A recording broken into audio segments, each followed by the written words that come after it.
Ladies and gentlemen, boys and girls, we proudly present our spectacular show of podcast magic and imagination full of Disney wonder, news, and pop culture.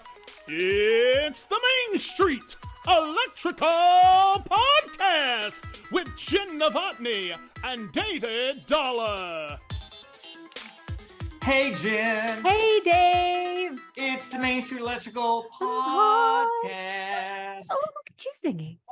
Welcome back to the Main Street Electrical Podcast. It's the only singing I do. You don't want to hear me sing. It's all bad all the way around. The last time I think I ever did a full song was on the senior cruise back when it was the Disney Big Red Boat. Oh my! And I did a rendition of Two Princes from the Spin Doctors. That's it. That's all I got. Well, okay. I feel like you've heard me sing here and there, but never a full Tiffany. song. Usually it was to Tiffany. I'm pretty sure it was in Epcot. You mean Debbie Gibson, who's better? No, I'm pretty sure Tiffany's it was fine, Tiffany. but Tiffany did a lot of remakes, and I would rather just sing the original versions. Debbie Gibson actually wrote her own music, did her own song. You know what? I'm just gonna have to play the role of quasi-producer Heather for a minute, and she has something to say about this. And I'm just she doesn't Heather, listen to I me got anyway. you, It's boo. okay. She's ignored me for the last 8 months, so who cares? So welcome back to the Make Sure Electrical Podcast. I am Dave, of course, and that is Jen, and we're back for another midsummer. And of course, Jen, you are in Norway or Ireland or Kazakhstan or wherever you are, somewhere overseas on a boat. Where are you at this very moment? When this thing is dropped, you're in the middle of your trip. Wait, when this releases on Thursday next, let me see. That will be day. This is terrible. 1, 2, 3, 4, 5. It'll be a day at sea, actually. Mm-hmm. I believe that will be a day at sea. Nice. So I will just be somewhere near Iceland. Yes, I'll be somewhere with Iceland stops. Our friend Kyla, and of course Katie, and of course Marcy, and just all the families are over there. Marcy invited me on this cruise, and I'm like, there's no way that I can get to, across the pond. It just can't happen. We can get somebody to watch our kid for a couple of nights, but 10 nights probably out of the question right now. Not gonna work. But somebody who went across the country, we got 2 people here, and these are good friends of ours. They're, of course, agents with Palm Star Travel. One, a more established agent, the other, brand new agent, but still just as awesome. We got Jessica. Hi, Jessica. Hi, David.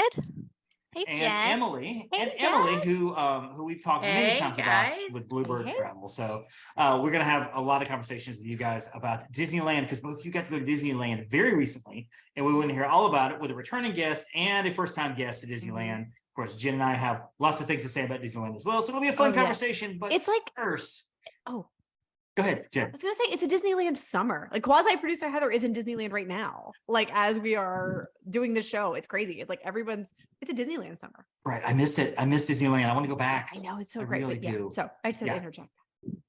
Jessica, how did you Disney this week? Top of the show, we ask all our guests this and everybody this. How did you Disney this week? Mm-hmm. Oh, I Disneyed this week by going to Disneyland for the first time ever. And I was where Walt stood. I mean, I was describing it to my family and I was like, this is going to sound really silly, but it felt like a religious experience. Like it was just so special and so meaningful. And I'll never forget it. And I'm already planning my next trip. But I have to bring my kids this time because they're a little jealous. You have to bring us next time too, because I'm jealous. Emily, exactly. How did you Disney this week?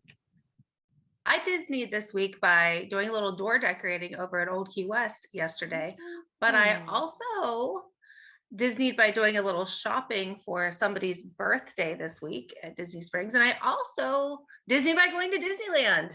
Yay! Which is the best West Coast Disney experience. Yes. Well, Emily, I think it's great you're shopping for birthdays. Mine is not for another, I guess, 21 days. So you're but I'm ahead of schedule. That's great, though. That is great. I love it. I absolutely love it. Jen, how did you Disney this week? I Disneyed by packing for my Disney cruise because technically when you hear this, I'm Disneying by being on a Disney cruise. So I mean, I feel like that gets to count for like 3 weeks. Yeah, that was last week's answer too. It's this week's. It probably will be next week's. And when you finally return to the show the week after, you'll be like, I Disneyed the last 3 weeks by being on a Disney cruise, and I'm like packing in earnest. I'm packing. I'm like, whoa. I'm trying to figure it all out. It's fine. Well, I know we got Disneyland, we got Disney birthday, we got Disney cruises. I did a Disney 5K and I'm holding up my medal right here. Yay. Okay, so it's a virtual 5K because I foolishly signed up for the 3 5Ks over the summer where you run 3 and you get 3 medals. And if you run 3, get 3 medals, you get a completed medal. Yeah. So Disney, they sent me the box, this big heavy box with all the medals in it. I'm like, I can't honestly open these medals until I run one of these 5Ks. I'm not going to be that guy to be like, I bought the medals. And did you run them? No, but the medals are cool. So I decided I was going to leave them in the box until I actually did one. So this summer, I finally got around to doing one a couple of days ago. I opened up the first one. I grabbed one out of the box. I actually put it on my Instagram stories, but got my first medal. I'm going to try to run another 5K in a couple of weeks because my wife is out west in Montana and the Tetons, and she's out there with her mom and dad and her sister. So it's me and the kid for, I think we're on day 3 now of 15 of 16 days where it's just he and I kind of hanging out. So probably we'll wait to run another 5K until she gets back. But I'll try to do 2 in August and earn my medals and stuff, which I'm really excited about. And I hate running. Running sucks. I hate running. But I get medals. I get swag. Give me Disney swag, and you can pretty much get me to do anything. Jen, so there you go. If you give me Disney swag, I might get to test a lot more. So let's talk about you mean my job? Let's talk about Disneyland. So now, Jen, when was the last time you actually were at Disneyland? I was there in December actually for a conference. Oh, that's right. You had a conference out. I had a conference in Disneyland. I went April of 2022. So it's been about a year and some change for me. And my wife, Steph, and I went out there. We got to see all the Marvel stuff and everything. And so real quick, before we get to Jess and Emily, let me ask you, Jen, what do you love about Disneyland? What is it about when you go out there to Disneyland, like you went out there in December, what is it that you just absolutely love about being out there? Me? You. That's Jen. Yeah. Yes. What I love about being out there. Gosh, I think there is just a certain magic. And I was talking to quasi-producer Heather about this right before she left for her trip. There is just like a special magic to being where it all started.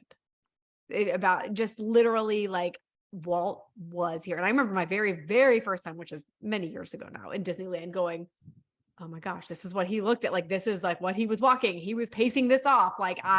He literally did all of these things, like getting on the train. I was like just amazing. So I just think that there is a really, it's something that as much as I absolutely adore Walt Disney World, and that is my like second home, that there is a different feeling that Disney World can't duplicate just because Walt was not, I mean, yes, he was there, but he was not there at completion. He was not there when it all finished. So it's just such a cool thing. I love all the originals.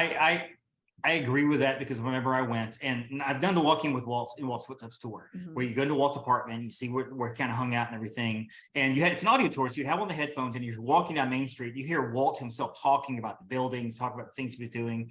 And there is a sense of just, that you don't get at Disney World. Disney World's my home, but it is nice to leave home and go somewhere else every now and then. You get that sense of walking down the Main Street of Disneyland, and Walt's talking, and you're like, this is where he was. He was handing out juice to the construction workers. He was looking at the Sig Beauty Castle. He was talking about putting murals on rides and just how amazing that is. And so that was just, it is as Jessica said, it's almost like it's an experience of like, wow, this is history. I'm here and I'm walking where he is. And so many people just walking around, running to Space Mountain, doing other things, not thinking about it. And I'm like, I just want everybody to stop and just realize where we are right now. Do you realize where you're stepping? This is amazing. So then we turn it over to Jess and Emily. And Emily, I'll ask you, you got to go back to Disneyland. You got to go to Disneyland for the first time a few years ago. Great trip. Yeah. Well, I think the whole agency went to trip is where I actually kind of met you really for one of the first times. And so coming back to Disneyland, what was your expectations when you got to Disneyland? Just kind of give me an overview of just your thoughts, your feelings walking into the town square for the first time in a couple of years, returning. So I think for me, what I was most excited about is just being able to explore and take in, just like what you were saying, the moments of the history of walking slowly, just taking a moment and seeing the light in the window in Walt's apartment, and just really having no other distraction but to just sit and enjoy on every ride, enjoy everything, and just take it in, which is something I really like to do in World also when I have the opportunity. But I was just so excited because I think it's once you go somewhere, you kind of, before you go, it's like you don't know what to expect. Now I know what to expect, and now I was able to be just super excited for it and really kind of have my bearings down more. And I just love the smallness of it. I love the ability to just jump back and forth between California Adventure and Disneyland. Yeah. I love that. Yes.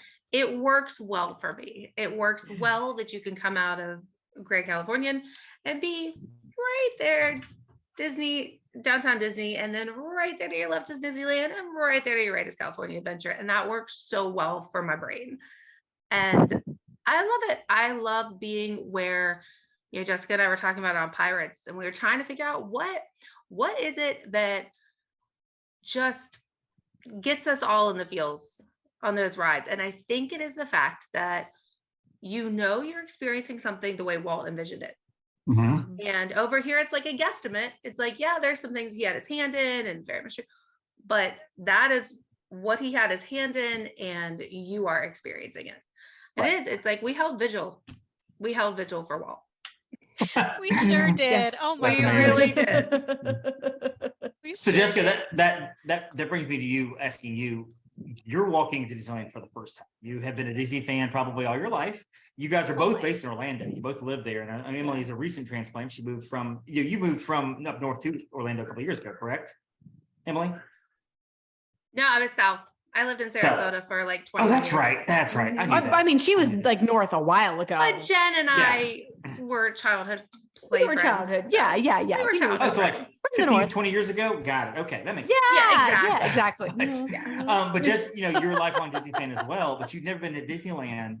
Your thoughts, your feelings, when you're walking through that, under that train station, you're going into town square, seeing, it's all there. This is all your dreams, everything your dreams are made of, seeing Disneyland for the first time as an adult, as a couple of weeks ago. Right. Your thoughts, what's running through your mind?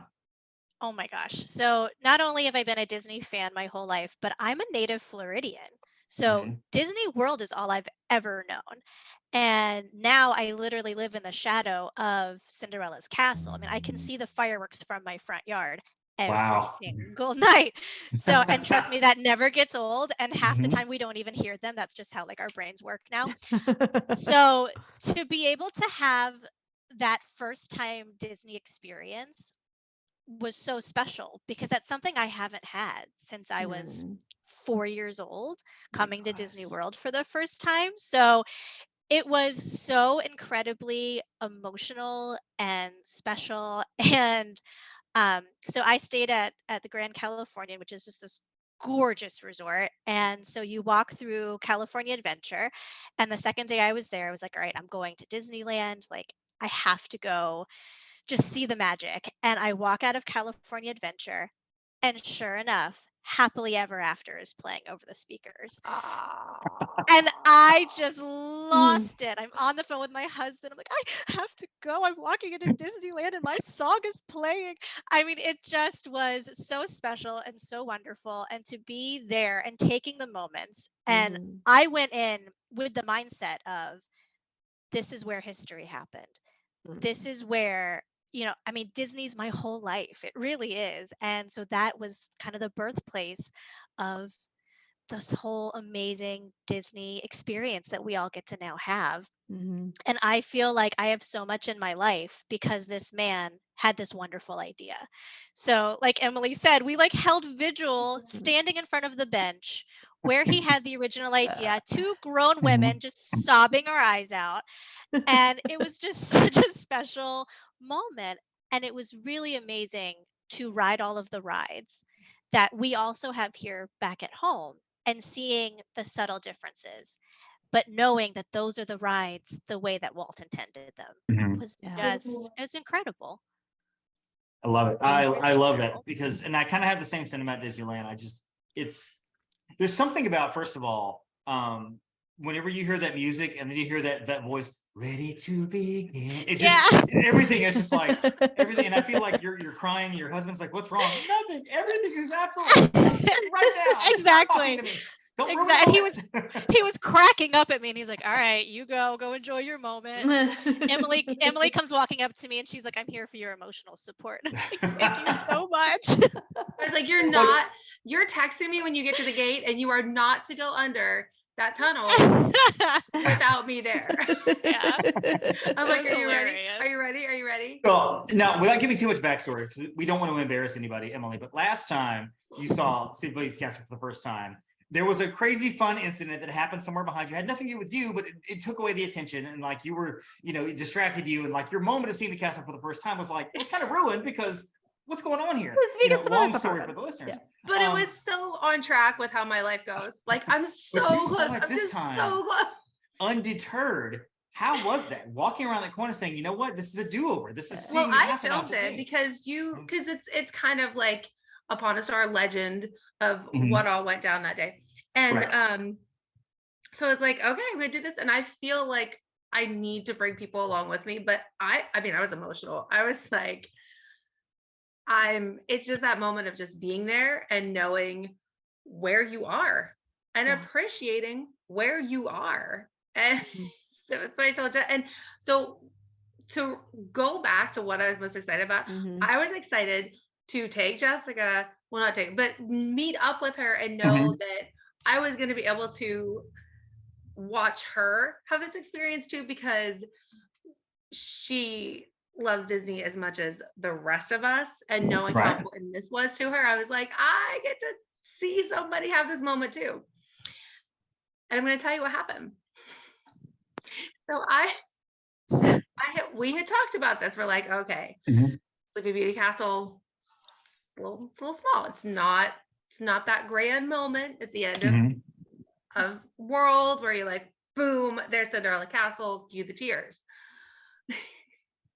So I'm like, are you ready? Are you ready? I'm like, look, there's Walt's apartment. Are you ready? She's like, I'm ready. I was like, are you sure? She's like, I'm ready. When I was like, okay, and she looks and she's like, but where did it go? we were doubled over laughing. She's like, she's so cute. But she's so cute. She's so cute. So I'm a really tiny person. I'm only 5 feet tall, like maybe with shoes on. This. Yes. So we turned the corner and I looked up, and then I looked, oh, there she is.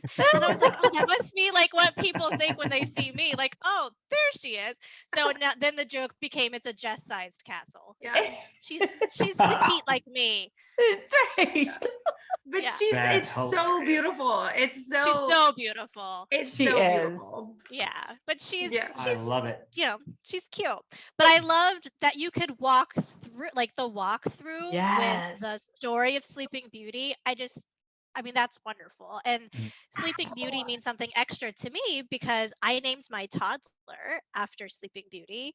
My toddler's middle name is Rose, after Briar Rose. So it was like just kind of special, to be, both of my girls are actually named after Disney princesses. I have a Lucy Belle and a Layla Rose.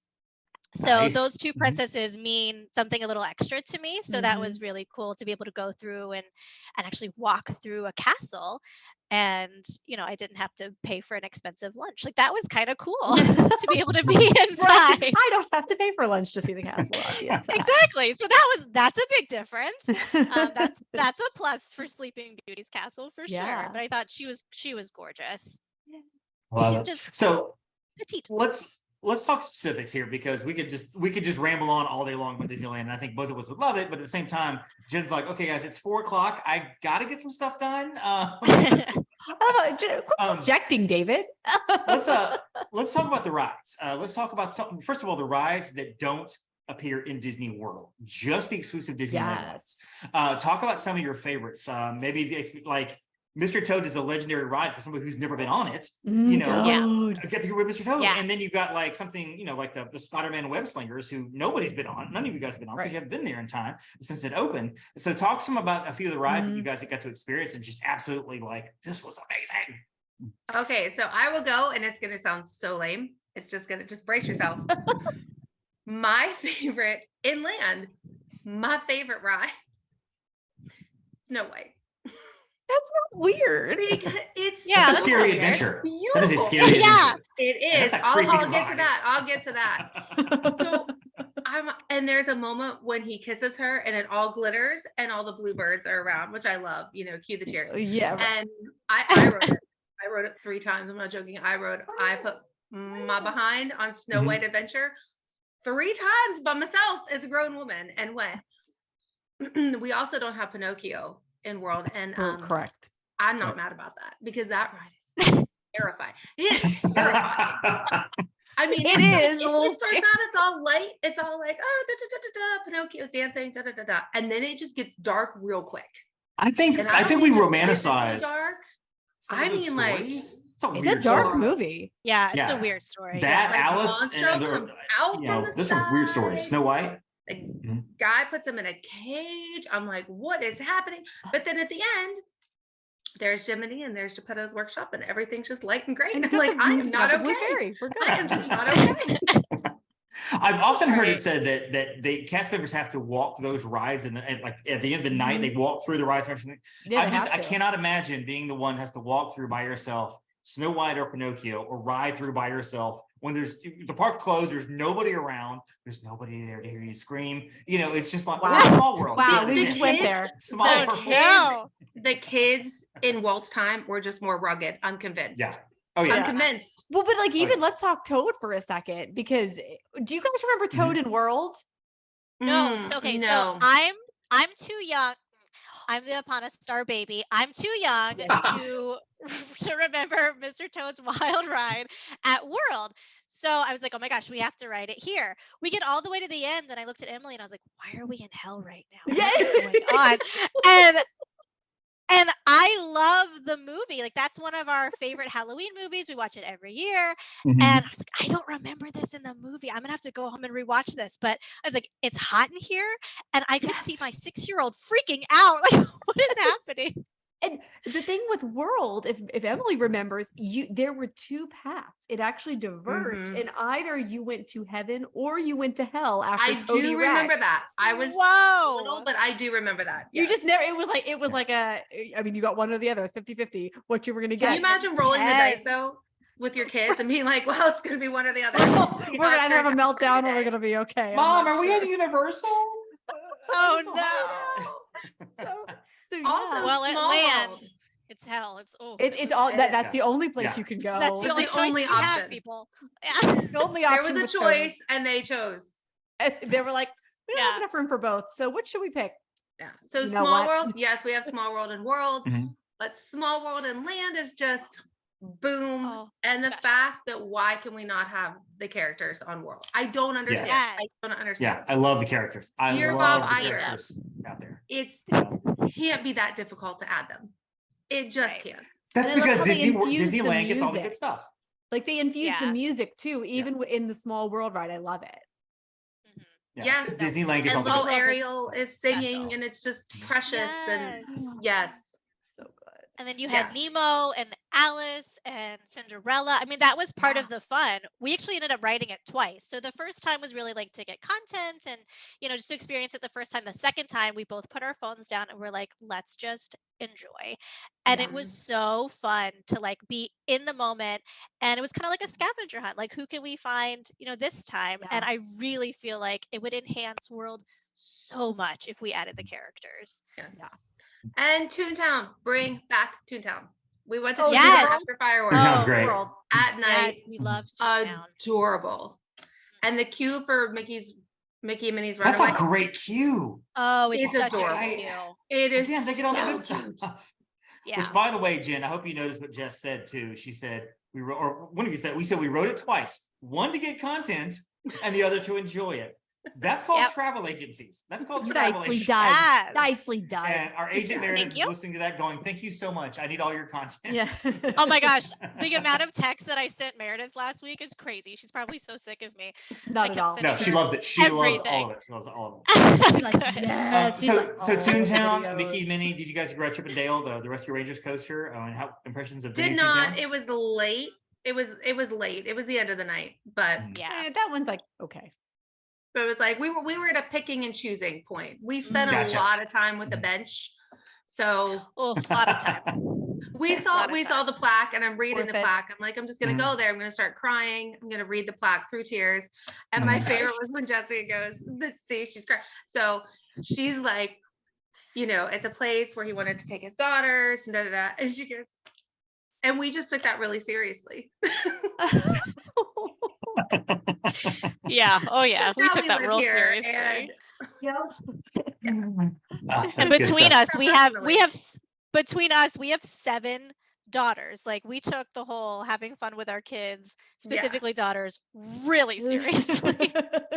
especially when we have play dates and Epcot, and we're like, who does this? Whose Right. life is this? Who does Whose this? life is this? So let's talk about California Adventure. I know Marvel Land I love the Marvel area, and the rides have been there since I've been there. So I've done Spider-Man, I've done Mission Breakout, which I think is one of the best queues in any Disney ride. The queue is amazing for any Disney nut. Your impressions of California Adventure, what you guys get to see and do, rides, things like that. I will tell you. Go ahead, Jeff. I loved Pixar Pier. I thought the theming was amazing. The options there are amazing. All the right. Oh my gosh, it's so stinking cute.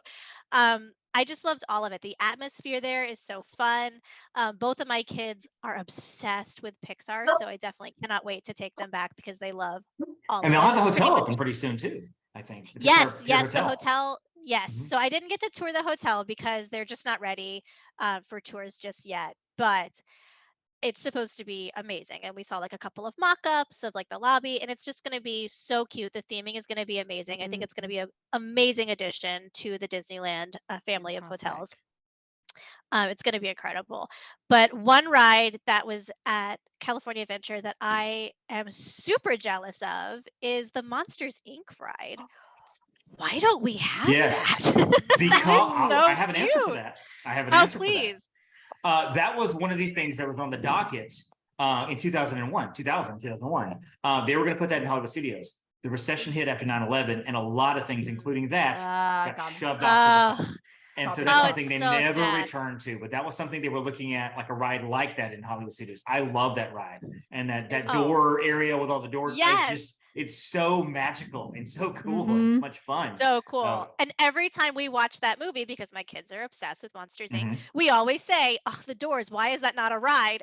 And we're on it. And I turned to Emily and I was like, if only I knew. Like, it is a ride. We just don't have it back home. We have the last floor.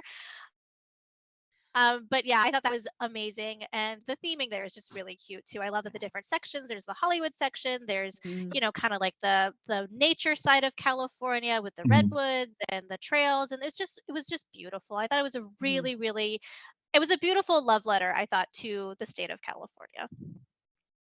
Emily, your thoughts, California Adventure, especially the rides. I am obsessed with Pixar Pier. Obsessed. I love me some land. I get all of my fairy tale feels and all of my nostalgia, but I am on at Pixar Pier. I love that place. I FaceTimed Jeremy, my fiance.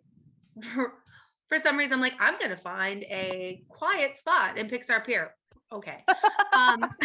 Okay. So the quietest spot I could find was in Bing Bong's. So every time we're FaceTiming, which is my favorite store, I went in there the first time with David Dollar. And I fangirled over Bing Bong.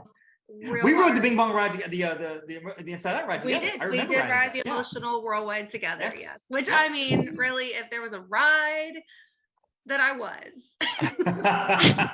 So, but I went in and I'm like FaceTiming him and we're just chit-chatting and catching up and whatever. And every 5 minutes you hear, who's the friend that likes to play bing bong, and I'm like, I'm never leaving. I love it. I'm never leaving.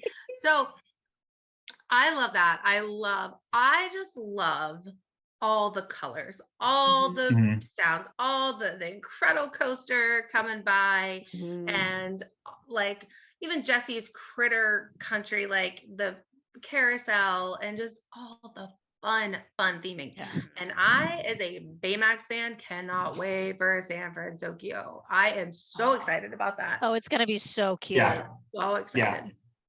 For the listeners who don't know what she's talking about, of course, they took an area of California Adventure and they're turning it into, I think it was Pacific Wharf is what they called it. Pacific Wharf, yeah. But they're turning it into San Francisco, which is the city that Big Hero 6 takes place in, primarily where Baymax is. And they're turning, there's not going to be a ride there, but it's going to be some restaurants and a whole lot of theming, just that whole area, that bridge there. It's a small little area, but it's going to be really cool. And I think it'll be really fun to see what they do with it. Now, I don't know how far they are in construction. Did you get to see a lot of it? It's August. They did. I checked yesterday because we were watching Baymax. It's August. I want to say it's August It's coming, I want to say like August 20th or something. Okay. But they have the cool over the bridge. It's going to be a really cool addition to the landscape. Yeah. It's going to be really cool. That looks cool. So let's talk about some rides that are in Disney World and how they compare to Disneyland. Pirates and Haunted Mansion are the two big ones that everybody wants to know about. So did you guys, I'm assuming you were both of those over there, and how did they compare? What were the differences? Which one can you call? Go ahead, Jessica, give your impression. Had a lengthy discussion. We did have a lengthy discussion. Their Pirates is amazing. It is different, way different than Disney World. Not only is it a longer ride, but they have 2 drops, which was not prepared for the second one. And the second time that we rode the ride, because we rode once for content, once for experience, we sat in the front row and we got up and we were soaking wet. So that was, I could have done without the sitting in the front row part, but it was a very cool experience. I thought the theming on Pirates in California was just more seamless. Of course, we have some of the same vignettes, some of the same scenes, but they just had more. Like, I just felt like it was just ramped up a notch in California. And then same thing with Haunted Mansion, which is one of my favorite rides ever, and I'm so looking forward to the movie. I'll watch any movie that's Haunted Mansion themed, but it's very similar, but they have the Hatbox Ghost, which allegedly we're getting here at home, which I'm very excited about. But he was very cool, and specifically I remember being in the attic scene with the brides, and they have like a ghost playing the piano, and I was like, why don't we have that? Like, it's just little extra details that make it just kind of Disneyland special. But I mean, either one, the rides are just amazing either way, but I definitely felt like the theming and the details were just more on point. And it was fun to compare and contrast. Emily, your thoughts? Yeah, I did Space. So I had not done Space the last time I was out there. And I did Space, which was super fun because I got to ride I did a single rider. Nice. And I got to ride with a very, very angsty teenager. So I kept glancing over. I'm like, I'm just curious, like, are you going to even smile on Space, or are you just holding tight? Did not smile, did not crack a smile, but I did. It was amazing because I wanted to compare and contrast the queue, and it's really cool. They have the big spaceship on the inside, and the queue, it moved. I mean, it was the only ride I waited for, but it moved. And I loved it. I thought the inside, when you're going down, because you're kind of up on a level, it's very Guardians-esque from here, where you're like up on a level and you can overlook. And you go down a ramp to get to the vehicles. Yeah, I thought it was really cool. I thought it was really, really great. Cool. I liked that it was 2-seater and not just the one, because I'm 40 now, so it takes mommy a minute to get out of that. But I like the 2-seater. That was a lot of fun. It felt a little smoother. I mean, maybe it was in my brain. It's a lot smoother. I was just having the good smoother. California vibes. It's smoother. It is smoother. I wasn't. Their Matterhorn is like our Space Mountain. Okay. Just the rickety, shaky. I saw the Matterhorn. I was like, yeah. If you don't want to be jostled around, that's not your ticket. Jen, what are your impressions of the ride differences, like Pirates, Space, and Mansion, and those two? I would agree with almost everything that was said. I think, to me, what's different about Mansion, a lot of it is very similar. It's because, well, the exterior is definitely not similar. I really, like at all. Right. I do like how you can walk through the pet cemetery there. Like that's what you're, all the gravestones. But what's different to me is when you get inside, the like the busts and all of that is actually a walkthrough portion before getting on your doom buggies. So that's interesting to me versus, of course, it's all just a ride through. And the stretch room, which people may or may not know, the stretch room in Disneyland is actually functional. You are actually moving in the stretch room. I think that, aside from those differences, a lot of it is the same, but Pirates better in land, Space definitely better in land. It's better in land. Yeah. Prefer the Small queue World to me is world. better in land. Better prefer in land, the queue in world. The You queue in world, I agree with. Yeah. Do you know what else we don't have in world? What? Cars Land. Oh Yes. my gosh. Yeah, we were getting to that. Yes. Mhm. Correct. Yes, we spent a lot of time in Cars Land. And what's funny though is the ride track for Test Track is the same as Radiator Springs Racers. However, Radiator Springs does not break down like Test Track breaks. Wait, are you serious? I don't think I knew that. This is the same ride track? Yeah. I don't think I knew that. I knew Basically, it's Dinosaur and basically the Indiana same- Jones, but I didn't know about Test Track. Yeah. Interesting. Very similar, or at least Okay. it's very similar. It has to do like the same track system and all of that. But yeah. Right. Mhm. That would make sense. I mean, people have talked about how they wanted Cars Land at Disney World. I love that idea, but I like the idea that Disneyland has exclusive Yes. things just for them, Mhm. and we have things. And honestly, like Right. with Star Wars with Galaxy's Edge, I would have loved them to have had Galaxy's Edge out there, but have two different rides, or maybe the Millennium Falcon does something different. Mhm. Instead of Right. rides, you do a completely different, like an indoor roller coaster of some sort, where if you want the full experience, you got to Yeah. go to both. I mean, I Right. would Right. love to have that, out there, Absolutely. as well. So, because when I went out there last year, I didn't see a lot of differences in the Star Wars areas. Honestly, I They're kinda pretty much felt the like they same. were pretty much the same. So, I mean, I love both, and I'm like, okay, Big Thunder were kind of the same way. Big Thunder to me was almost like I don't ride Big Thunder enough to go, oh, where we turn left and right, they go straight and then left. I mean, I can't tell you that. Let's talk about the food. Tell me where you guys ate some delicious stuff that you guys had. Did you have the corn dogs? Because that's my heart. Corn dogs is my spiritual food animal. We're gonna break your Unpopular heart, David. opinion. Yeah. We're gonna break your heart. Sorry. Sad. We did have corn dogs for dinner one night. Actually, Mhm. while watching the Magic Happens parade, this was kind of a fun Oh. moment. So Mhm. we went to the cart, we got our corn dogs, and then we went and sat. We found a table facing the parade route at Jolly Holiday, Nice. and I it love was Jolly Holiday. it was so amazing. And first of all, we loved the parade. We thought it was adorable. Loved the music. Mhm. We did not enjoy our corn dogs. Mm. Neither one of us. Boo. Too Sorry. much. Mine was burnt. Boo. Mine was Well, for I sure guess, burnt. where did you get them? Do you remember the card, or like where you got them from? Yeah, we got them across at Plaza at the red cart. A red Right. cart. That's honestly, everybody tells me to go to the Red Wagon to get corn dogs. Or the Red I felt Wagon. like those are just okay. The one you want is the Blue Ribbon corn dog at downtown Disney. Those are the ones Okay, that have so the, we're going the back. pickle right. dogs and Oh. things like that. Yes, Jen, No they problem. have to go Settled. We have back to for go corn back. dogs. Yeah. Done. Yes. What are you doing next week? Let's just Yeah. go. Nothing. But yeah, mine, I just felt like it was a lot of breading, and it was just massive. I don't know. It was too much for me. But I felt like it had a great flavor. But I was a little disappointed in my corn dog. I really truly was disappointed because it had been talked up by everybody. I know. So the corn It's dog okay. was There's a little like let down. 15 places to get one there, so you'll just have to go back and get it. At a We just different went to place, the and wrong that makes place. sense. That's fine. It's okay. Absolutely. That's Fine. all We'll right. go Did- back did, and just eat corn dogs. did you have the churros? Those are the ones that I did. people love. Disneyland Emily churros. did. I did. I had to recover after Pinocchio. So I That's drug myself to Churros is a good one. the Dumbo cart, and I pulled myself together with a churro. And and that was not my first Disneyland churro. Agent Alexa and I had some amazing ones in Disney's. I can't stop myself. I know, Downtown right? Disney. I can't stop myself. Downtown Disney when we were there in 2020. So those were amazing. They were like the gold dusted. They're amazing. But so I had the classic this time. Really good. Tried the guava cream cheese. Really, really good. Guava cream cheese. I also had something amazing at Pacific.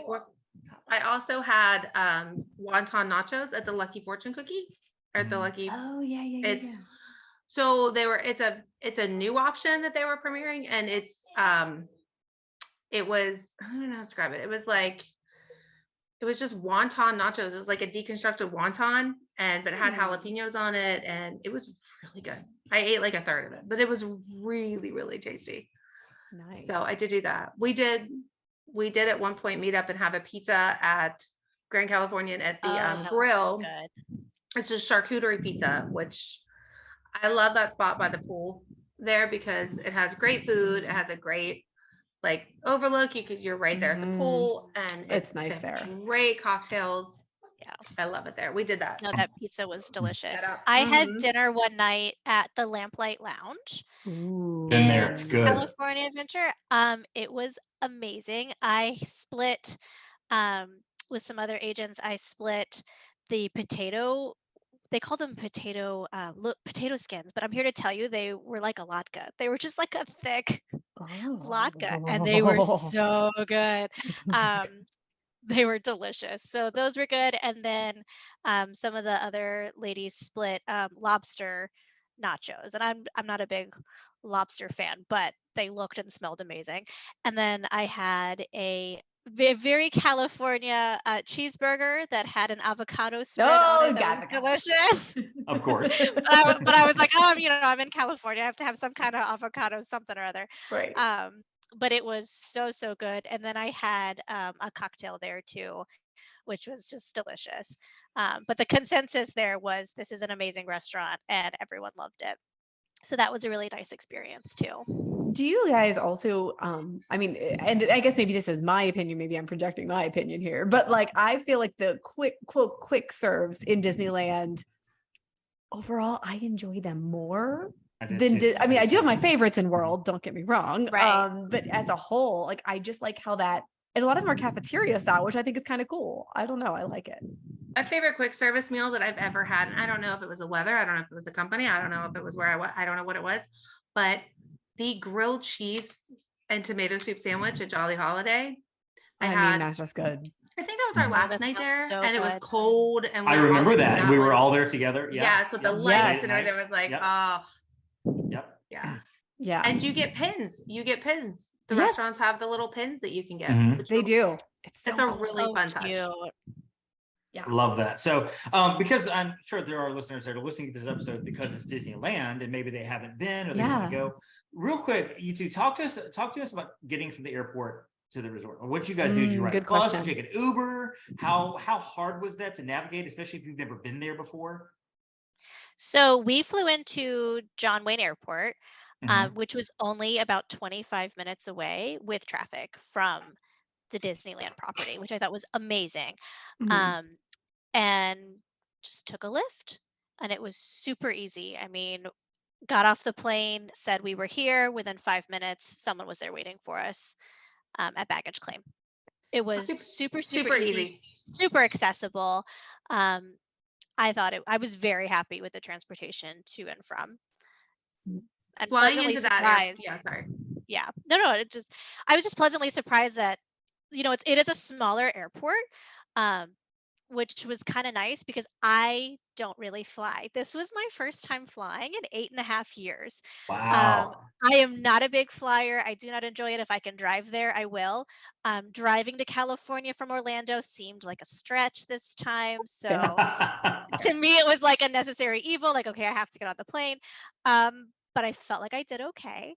And I liked that it was a smaller airport. It felt less intimidating to me. I feel like if I would have flown into LAX, I would have been very overwhelmed.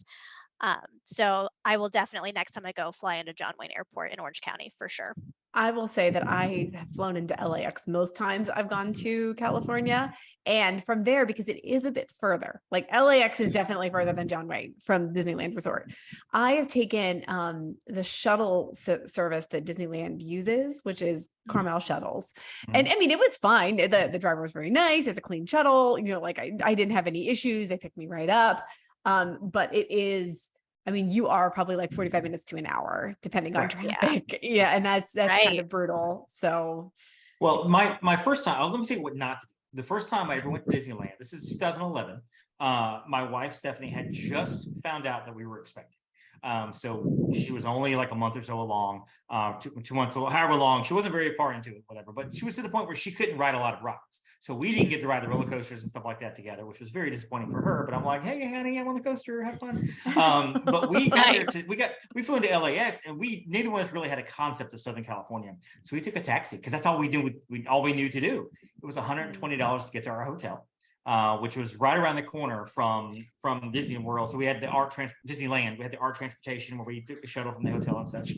Now looking back, I realize, we would have stayed at one of the good neighbor hotels right there in front of Disneyland. We just walked to the parks, which you can do. Other hotels do have the art transportation where they kind of have shuttles from the hotel to the resort. But I recommend honestly flying into either Long Beach or John Wayne if you can, because you're right, it is a smaller airport. easier to navigate, easier to find things out. LAX is massive. It's huge. And if you're somebody who gets turned around easy, or somebody who gets intimidated by large areas that you're unfamiliar with, like I flew into Denver once and I was like, I don't know where I'm going. And I'm a little freaked out right now. This is like 2 years ago. And so I would highly recommend Southern California or John Wayne or Long Beach if you can, because you're right, it's not very far away. John Wayne's actually very, very close. So that's good there. So thoughts on Disney World as you're walking around there, and I'm sure you were comparing Disney World and Disneyland in your head a lot as you're walking, going, oh, we don't have that, or we have this. Is there anything that you like, I kind of like this at Disney World better, or how they do this better, or I like seeing this better? Some thoughts there on how World comes out on top? You know what? I hesitate to say either one is better. I think they're just different. And different doesn't necessarily mean better or worse. To me, it's all they're so similar, but it is almost like comparing apples to oranges. I don't know. I think they're both just such a unique experience and a unique, family vacation. I don't know if there's something better, because they're different. Different doesn't necessarily mean better. I don't know. Emily, what do you think? Well, something that was brought up that I feel is a lot of the things that are slightly better at World are the exact reasons that Walt started the Florida Project. Like, you like, oh, we turn the corner and we're here. Hi. Here we literally, Jessica and I both drive through the entrance. That's the exit to our home. So it's a moment. It's a moment. And it's like you're here and you're driving up World Drive and you are in Disney World. Right. You are in the bubble. And, so just like when we were standing waiting for something, and there were planes and copters and things. Now, sometimes you see that here because sometimes people don't respect airspace, but it's very rare. But it's rare. Sometimes people don't follow the rules. Rare. But it's rare. So you have this whole bubble experience, and I mean, there's no Epcot and Land. I mean, I'm just saying. Yeah, that's so very true. true. It's got that. That's great. That's great. But I do, to circle back what Jessica said at the beginning, was having that new Disney experience when you've been going to the same place over and over, and you go because you love it and it's great. But to be able to have a brand new Disney experience, I think is really important if you are a Disney fan. And I agree. I'm going to take the girls as soon as they're 48 inches, which is like 3/4 of an inch away. I'm going to take them, and they're so excited to have all the new experiences, and flying into the smaller airport just seems so much less intimidating than LAX. It could not have been smoother. I will say that like some of the feedback that after Brady and I went out for the first time, and great, okay, we don't have kids, but we're thinking had like niece and nephews and stuff like that. And Brady's like, Disneyland is more accessible for smaller kids just because there's 2 parks. You're walking back and forth. It's not quite so. I don't want to say more accessible. That's not the right word. Disney World is fantastic for young kids, obviously. Like that's right. But if you're worried about being overwhelmed, Disneyland, I would say, is less overwhelming just because 1000%. It's easier to tackle. There you go. Easier to tackle. And I feel like, and I still say it every time we go to World, which is like, daily. Every day. Every day. we have to fuel and gear up. And it's like training, and you gotta. It's so remarkable that at Disneyland you literally can put your arms out and like, okay, there's Adventureland, and you lean 3 spaces this way, and you're like, I'm at Liberty Square. Right. You literally. And for me, that works so well for me as a mother. New Orleans Square. You can be in Epcot and walk 30 minutes and still be in Epcot. That's the craziest. Just walking in a straight line or around a corner, around a lake, you're still in Epcot because the parks are so massive in Disney World. Like I said, Disney World's my home. I love visiting other places, but I will always come back home because I love my home, and so we definitely all need to get a group trip back out to Disneyland because I do miss it, and I'm waiting for a few new things to pop up before I go out there again, because I don't get to go out there very often, and I've seen everything, so I want to see some new stuff. And did you guys get to see Rogers the Musical? Were you able to watch that show? I did not, and David, because I asked you like 3 years ago, tell me about Avengers, and then 6 hours of my life later, I still didn't understand. Because yeah, it's not really my thing either. Sorry. But I will say my stepdaughter asked her dad, she's like, is she out there to see the Rogers the musical? And he's like, have you met her? No, I was like, but we did see where it was, and we met a really lovely cast member. And I will say the cast members in Land, I say this as someone who's marrying a cast member, but not that the cast members aren't great at World. They are. They are so nice. They're so nice. Oh, nice. There was a difference for sure. Yeah, we made a friend on Main Street, and we did. We made a friend on Main Street, and he was super nice. But he said he was telling us about Rogers musical, and he's like, "Yeah, if you don't watch, you might not get it." And I was like, right. I was gonna go see it if there was time, and I had done what I wanted to do, because you can do that in. Yeah. And I feel like that's the first thing I would do if I got the California Adventure. Absolutely. I hear it's amazing. Well, it's true great. story. We're all at, this is a couple of years ago, and Jessica, I may or may not have told you the story, but we were all at a house, big Airbnb house going to Universal. And so I had my computer open, and Emily just sits down and says, tell me about Marvel. And I'm like, do you really want to know? And she was like, yeah, I want to understand. So I'm like, okay, so let's start with Captain America. So Captain America was born in the early part of the century, and he fighting World War II. And I just went through like movie by movie. Emily, did you not know this was Em, why did you do that? But I kept watching her. I'm like, I kept checking with her to see if she's okay, and she kept wanting me to keep going. It wasn't as if I was forcing her. So you don't have like a website or something dedicated. He's like, well, wait just a minute.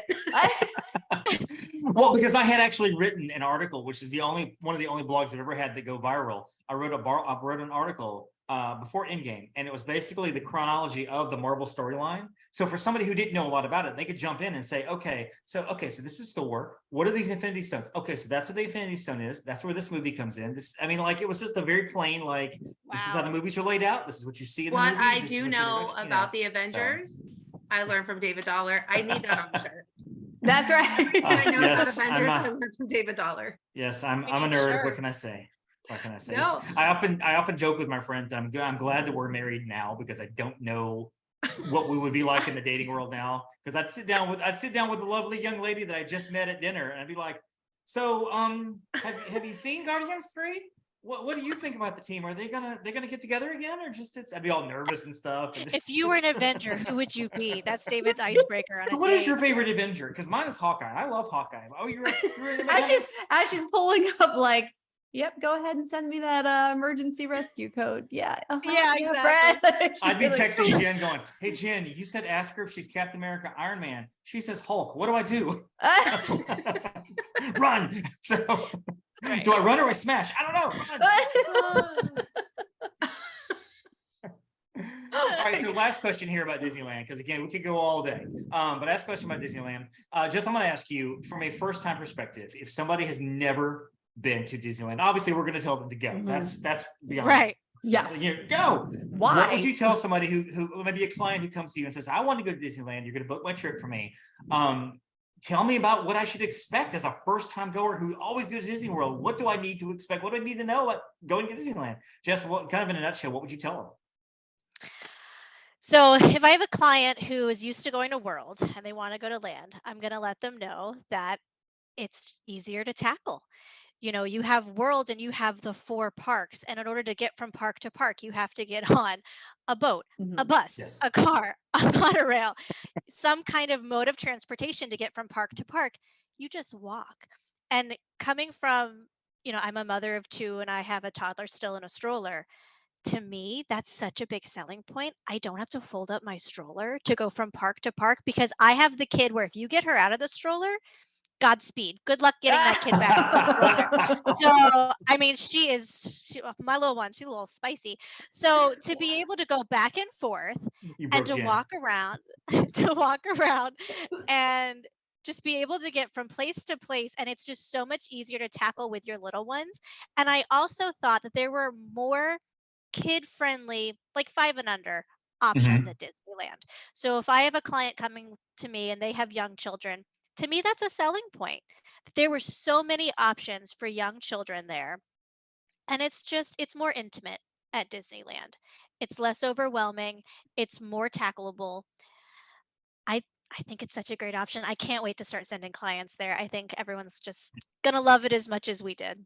Fantasyland out there is amazing because there are so many attractions in one little space. It's yes. like you're just knocking out one right after the other because they're right next door to each other, one after the other. And I think what you said too, this is something that I don't know that people who've never been there don't fully, we talk about it, but they don't really grasp the concept that the parks are so close together. It's not, it's a 90-second casual walk from one gate to the other. Like if I was with you guys and I was like, hey, I'm going to run across here because I want to go get something out of one of the shops in California Adventure, in 35, 40 minutes, I'd be back with you guys in Magic Kingdom doing whatever it is we're doing. It up.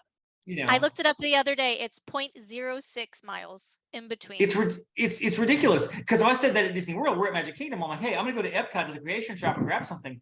I'll see you in 2 hours. If I'm 2 hours. If I catch the Minimum. monorail on time, minimum. Yeah. And if the monorail's working. Right. If the monorail doesn't go down. Yeah. You know, and that's just they don't really grasp the concept of the fact they are so close together and so great to be so close together. Emily, I guess same question for you, for somebody who'd never been, or somebody who'd only been once, like you'd only been once, somebody who was returning, what would you tell them to expect? Hey, you've been a couple of years ago, you're going back. Let me talk to you about what you should know. So I think it's along the same lines as what Jess said, because I had the same thought when I was out there. And I remember telling Jen, because we all roomed together, I remember telling her, I'm like, as a mother, this is the best option. Yeah. I can't tell you how many clients who message me like, oh, guess it's time. Guess I gotta take the kids to Disney. And they're just already exhausted. Right. And like, you really gotta sell. And I just feel like for Disneyland is for those clients that have small children that don't want to feel exhausted. Of course, when you go to World, we have options of how to help you be less exhausted, but you know, and live your best life. But if you are just overwhelmed and the idea is like, I gotta do it so my kid can see Mickey and you know, I'm not pegged for it by their therapist someday, which I've literally heard.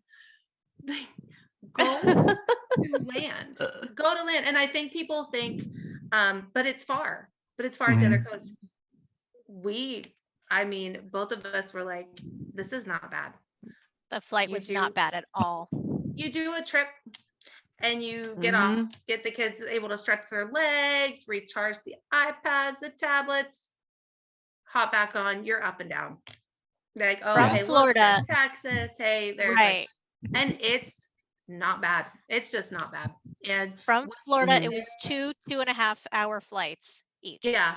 It's not bad. That was it. It's really not bad. And I feel like people just think it's so out of reach. Yeah. And it's really not. And so for those, and again, there are a lot to do for that age group. There's a lot to do for adult age group, but there's a lot to do for the little people age group, which is great. I mean, if you're in Cars, I mean, how can you not go out to Cars Land? I mean, you know, so that, and again, like if you are like, we've been to Disney 3 or 4 times, we've been to Disney World, then you need to go to land. You need to go. It's not that much more of a difference. And you just get all the feels. You just get all the feels. And if you're in history and if you're into just seeing the original things and knowing that is history, and you're walking where Walt walked and you want to cry at a bench, like you want to stalk a mouse on Main Street. Oh my gosh, we forgot to say that we stalked Mickey Mouse on Main Street like crazy people. The cats every are time really nice. The characters just walk around there. That's just walk. Walk around. I met Oswald there, just walking around. I'm like, "What's up, Oswald? We got the picture." I love that. Yes. I love that. We didn't touch on that about how characters just wander, and they're just there. Love that. Yeah. But yes, we were getting ready to get on the train, and we look, and Jess was like, "There's Mickey." And I was like, "Oh my gosh, yes." She's like, "We have to get a picture. He's in his 100th." I was like, "Yeah, we do." So then, cast member said, "Well, this is the end of the line. Mickey's gonna take a little break." We're like, "Okay." Just like, "How long?" And because we're a little psycho. And she's like, how long? And she's like, well, that's 7 to 8 minutes. We're like, we can do that. Well, then we go over the Emporium, chat up our new friend, cast member Jason, and we talk about all the things. And we were comparing, it was like we had our own podcast in that Emporium because we were comparing Jurassic World. Then we come out, he's in the middle, Mickey's in the middle, same cast member. She sees us coming and she's like side-eyeing. And we get up there, she's like, well, and we're like, what? Mickey has a cake in the oven and it's burning. He needs to go check on it. And we're like, okay. We're like, So we are grown women. We are grown and we've women. Now been denied twice. Our mothers. We were not having it. We are mothers with children, and we are like, where's the mouse, lady? Like, and so she's like, we're like, and just like, where's he come out? Like, over backwards. I was not leaving until I had my Mickey moment. Yeah, she's like, we're like, okay, and she's like, and just like, we'll go stalk him over there. She's like, well, here we call it intentionally looking out for. We're like, she goes, no, we're from Florida. We're stalking. So we sit on the curb. And I'm like, you realize we are two grown women sitting here waiting to stalk a mouse. We're going to cry about this. But I was like, and I'm okay with this. I am okay with where I am in life with this. Right. But we were then rewarded for our persistence because Mickey comes out, but he does not come out alone this time. The third time, he comes out with his lady love, Minnie Mouse. And so they both come out and they start kissing on Main Street. It was so beautiful. And we were two grown women then with mouse ears going, oh my God. And so then we finally got our pictures and we were very happy. And then we let Mickey go about his day without us, but we were not leaving without those pictures of Mickey. That same cast member didn't come out either. So we noted that also. She did not come out. So if you were that cast member, if you were that cast member, we're sorry, but we really needed those pictures. I understand. One of my times of going to Disney World, Zootopia had just come out, and I was in line to meet Judy and Nick. My flight was leaving pretty soon. I had to go back to the hotel to catch my shuttle, but I was in line, and they left right as I got up there. And they're like, oh, they'll be back in 30 minutes. I'm like, I don't have 30 minutes. I have to leave like in 5.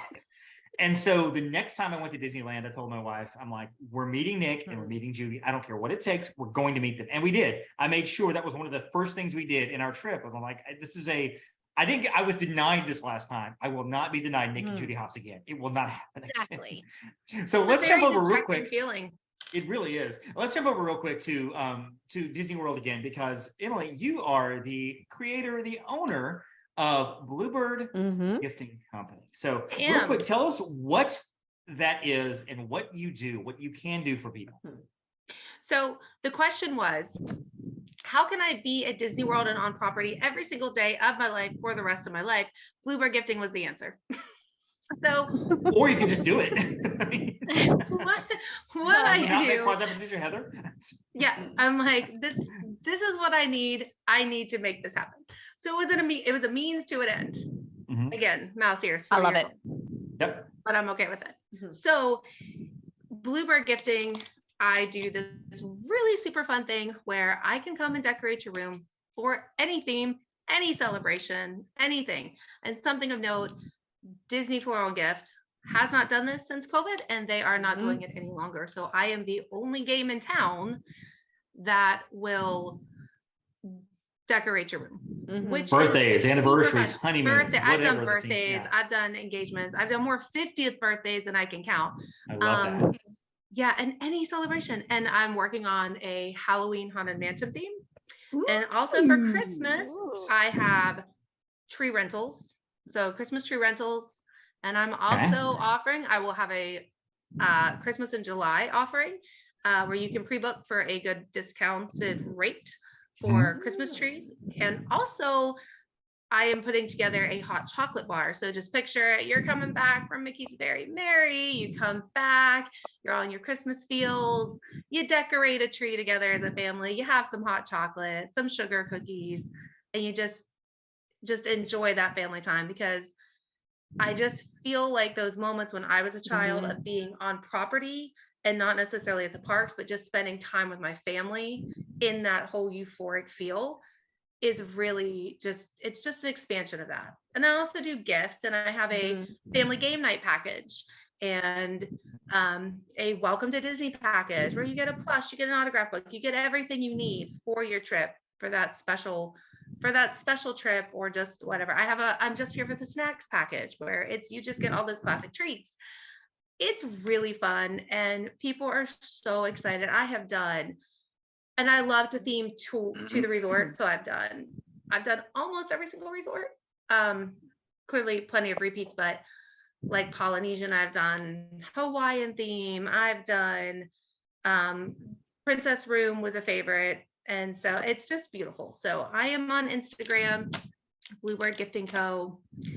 And lots of fun things happening at Bluebird. Well, one of my favorite things that you do, it's very simple, but it's very easy for a lot of travel agents. And I do this a lot, is send popcorn buckets. Like I will just call you up and be like, hey, can you deliver a popcorn bucket? Because if you purchase a popcorn bucket at Disney World, you can have it refilled for like $250, $225, something, anywhere. Which is a great bargain. And I say any participating kiosk because the moment I say all of them, there's like one in Old Key West that doesn't do it, but just nearly every one of them will do it, right? I don't know the ones that don't, but just I will say participate. But Emily doesn't just show up with a popcorn bucket on your doorknob going like, look, there's a popcorn bucket. Like you do a gift bag. There's like a little like you go above and beyond. And I'm like, it's a moment. Why is she not charging more?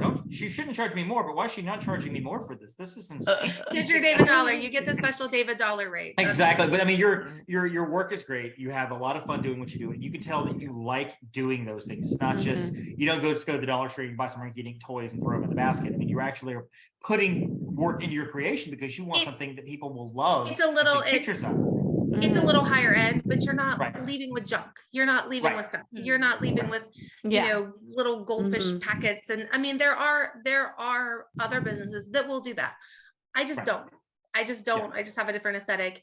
And I like, full disclosure, like I ask clients if you're okay with it, but most of the time when I'm decorating, especially in the summer, my kids are with me in a corner quietly.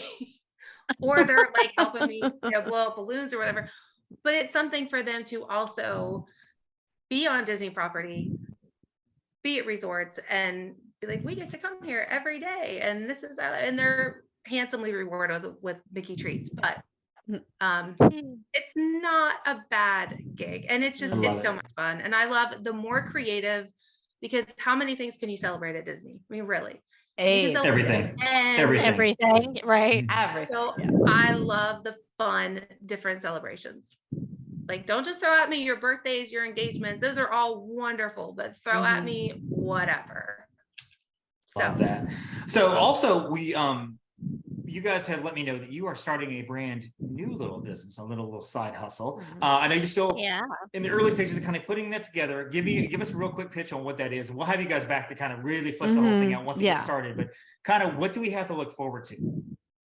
So just give like a quick backstory. My parents just became annual pass holders for the first time in their lives. Yay, ABs. So we were, I know, it's so exciting.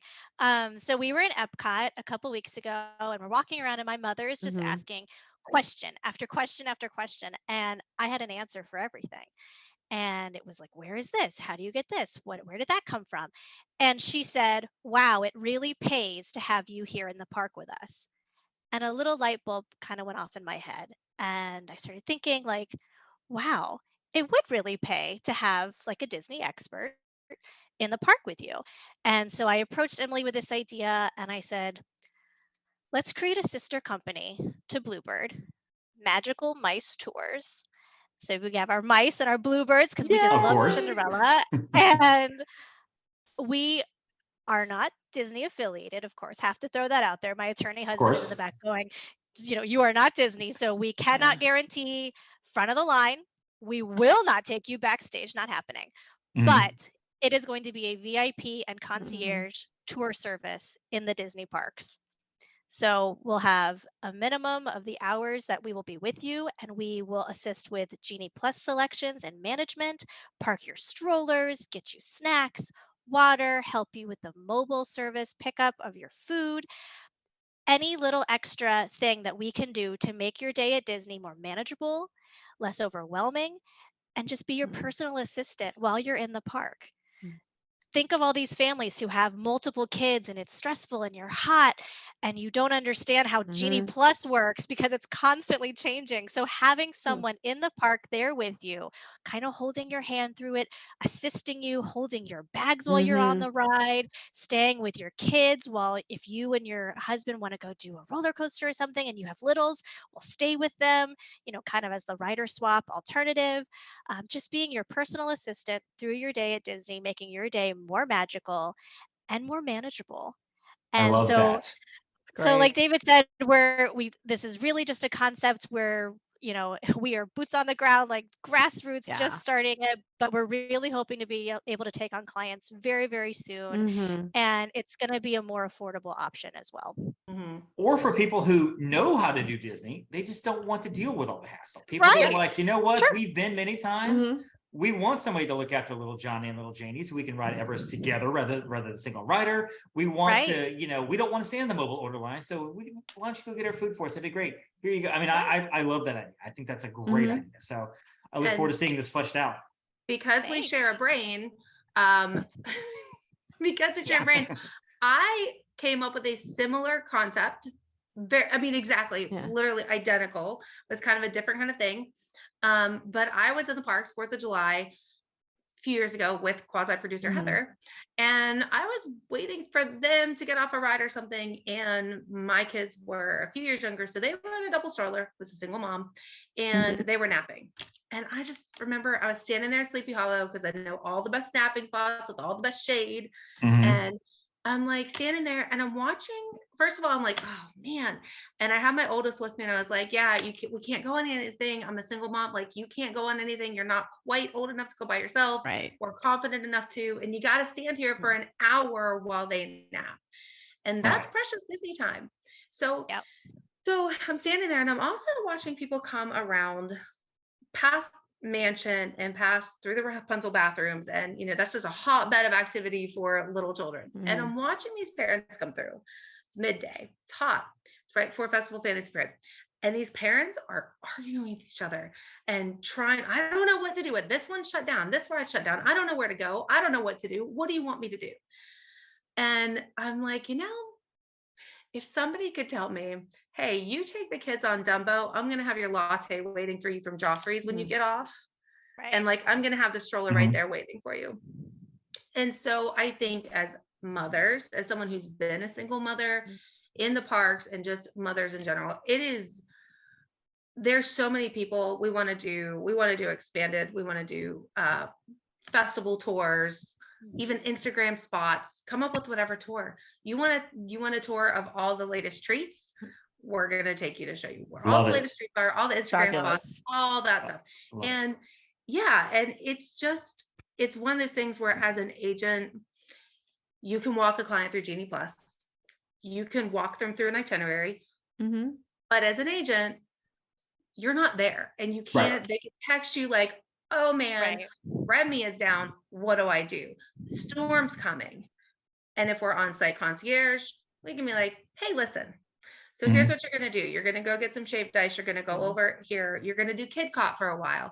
You're going to wait for the storm to pass. And then you're going to go into American Adventure if it's not passed by then. And just give ideas. And I feel like because Disney, it is an investment that people, gone are the days, and I say it all the time, where you can just walk into a park and be like, okay, I'm here, let's do this. You can't do it anymore. And I think that is discouraging for some people because they already feel this sense of overwhelmingness. And I think it turns a lot of people off right now.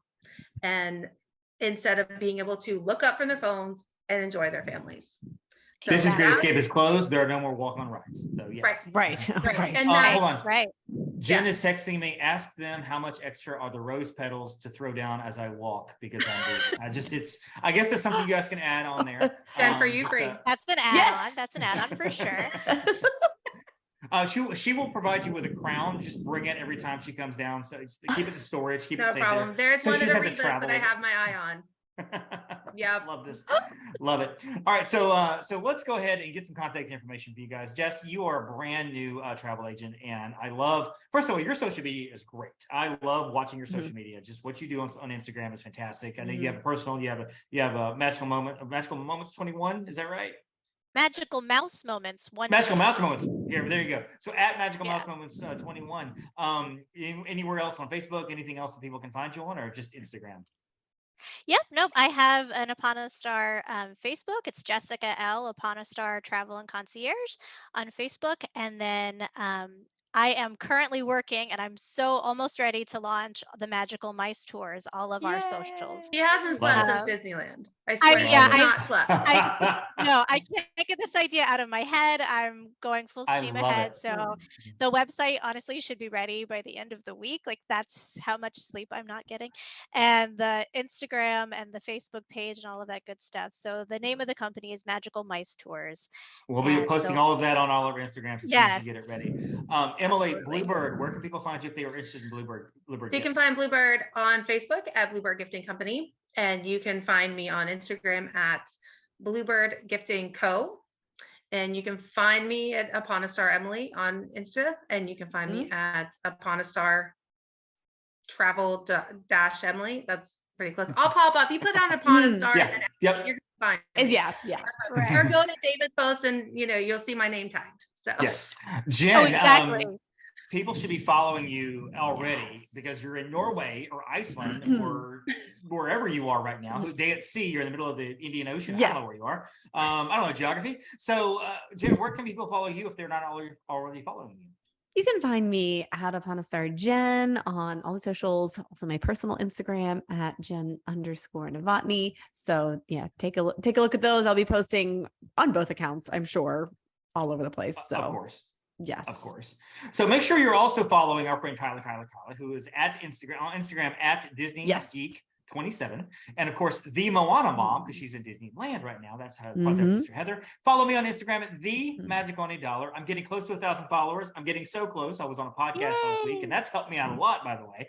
Of course, find me on Facebook at Disney on $1, which I'm getting close to 10,000 followers, and that's a goal right there. And of course, amazing. Magic on $1 there as well. So it's 10 years in the making. I've never bought a single follower, so I'm very proud of that. Can I just add one thing? Yes. So I hear that there is a bachelorette party happening for me on August 11th in Disney. I know nothing about it. I just know you're going to want to follow. Yes. That's a fact. Can confirm you are going to want to follow. I'm not involved in this, but Kyla, Heather, Alexa, I'm just showing up, but I feel like that's going to be something worthy to follow. That's confirm. There will be some stuff happening at Epcot, and I'm sure there will be margaritas involved. I'm guessing. I don't know. I could be wrong. Just one or two. No. I've helped Kyla to not get off the wrong hotel on the monorail before. So yes, Kyla's indebted to me forever. That's why she's not still at the Transportation Ticket Center 2 years later. But wonderful conversation. This has been fantastic. Next week, of course, Jen will not be here as she's going to be returning, and I'm not going to make her podcast the day after she gets back because she'll still be on Europe time and probably not breathing. So who knows what's coming next week? Of course, Jen will be back in a few weeks, and Main Street Electrical Podcast rolls on. However, so thank you guys so much for joining us, Jessica, Emily. Thank you for joining us. This has been a wonderful conversation, all about Disneyland. Make sure everybody go follow them, follow Jen, follow Kyla, follow Heather, follow myself, and hey, don't forget, thank your Phoenicians. Thank you for listening to the Main Street Electrical Podcast. You can find us on Instagram, Twitter, and Facebook at the MSE Podcast, or visit our website at themsepodcast.com. Be sure to subscribe, and may all your wishes come true.